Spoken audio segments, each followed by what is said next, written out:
Good day to all. வாங்க மேக்ஸை புரிஞ்சு படிப்போம். NCERT syllabus 9th standard chapter 7 trianglesல exercise 7.2ல 7th sum என்ன கொடுத்திருக்காங்க அப்படினு பாத்தீங்கன்னா ABC is a right angle triangle. ABCன்ற triangle எப்படி இருக்குதுன்னு பாத்தீங்கன்னா right angle. அதுவும் எதுலன்னு பாத்தீங்கன்னா angle A 90 டிகிரி கொடுத்துட்டாங்க. அப்ப A ன்னு இருக்கக்கூடிய பொசிஷன்ல மட்டும் தான் 90 டிகிரி இருக்குது. அது மட்டும் இல்லாம ABயும் ACயும் ஈக்குவல்னு கொடுத்துட்டாங்க.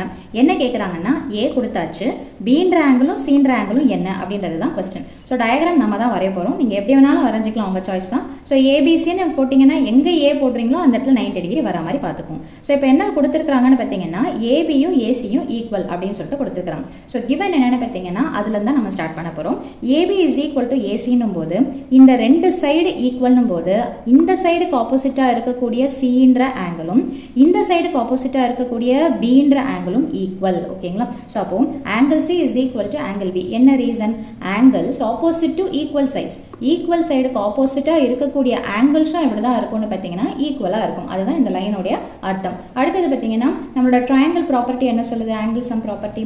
ஒரு ட்ரையாங்கிள் ஏபிசியில் 3 ஆங்கிள்ஸையும் நம்ம ஆட் பண்ணால் என்ன கிடைக்கும்னு பார்த்தீங்கன்னா 180 டிகிரி. அதாவது angle sum property of a ட்ரையாங்கிளோடைய கான்செப்ட் படி. இப்போ ஆங்கிள் ஏ கொஸ்டினில் என்ன கொடுத்துருக்காங்க அப்படின்னு பார்த்தீங்கன்னா 90 டிகிரி. ஸோ அப்போ நம்ம என்ன பண்ணலாம்? ஆங்கிள் ஏவை 90 டிகிரின்னு போட்டுக்கலாம். நமக்கு ஆங்கிள் பியும் தெரியாது, ஆங்கிள் சியும் தெரியாது. ஆனால் என்ன, சியை பின்னு மாற்றலாம் அல்லது பியை சின்னு மாற்றலாம். ஸோ நம்ம என்ன பண்ண போகிறோம்னு பார்த்தீங்கன்னா இந்த பி அப்படியே வச்சுக்கிறோம். சிக்கு பதிலாக நம்ம என்ன மாற்றலாம் அப்படின்னு பார்த்தீங்கன்னா பின்னு மாற்றலாம். என்ன ரீசன்னா நம்ம இந்த இடத்துல ஆங்கிள் சியும் ஆங்கிள் பியும் ஈக்குவல்னு சொல்லிட்டோம். ஸோ இட்ஸ் ஈக்குவல் டு என்னன்னு பார்த்தீங்கன்னா 180 டிகிரி. ஸோ ஆஸ் யூஷுவல் அந்த 90 ஆப்போசிட் சைடு எடுத்துகிட்டு போகிறோம். அப்போ ப்ளஸ் 90 அடுத்த பக்கம் போச்சுன்னா என்ன வரும்னு பார்த்தீங்கன்னா -90.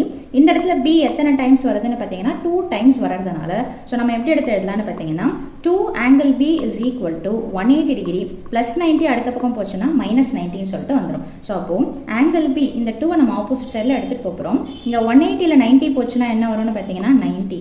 இந்த 2க்கும் பிக்கும் நடுவில் என்ன ஆப்ரேஷன் இருக்குதுன்னு பார்த்தீங்கன்னா மல்டிப்ளிகேஷன். அப்போ மல்டிப்ளிகேஷன் ஆப்போசிட் சைடில் போச்சுன்னா என்ன வரும்னு பார்த்தீங்கன்னா டிவிஷன். ஸோ அப்போ angle B is equal to 90 2ஆல் டிவைட் பண்ணிங்கன்னா 45 டிகிரி. ஸோ ஆங்கிள் பி 45 டிகிரினா அப்போ கண்டிப்பாக ஆங்கிள் சியும் என்னவாக தான் இருக்கும்னு பார்த்தீங்கன்னா 45 டிகிரி. ரீசன் என்ன? ஆங்கிள் பியும் ஆங்கிள் சியும் சேம்.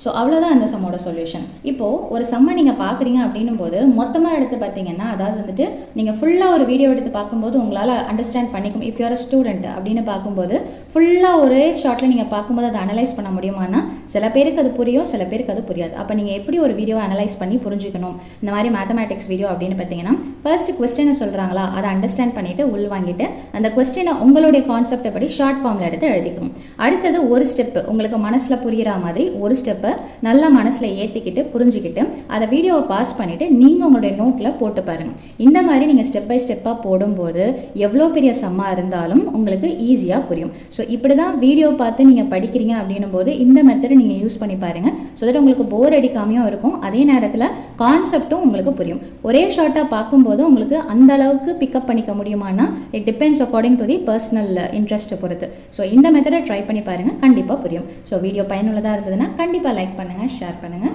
மறக்காமல் சப்ஸ்கிரைப் பண்ணுங்கள். தேங்க்யூ.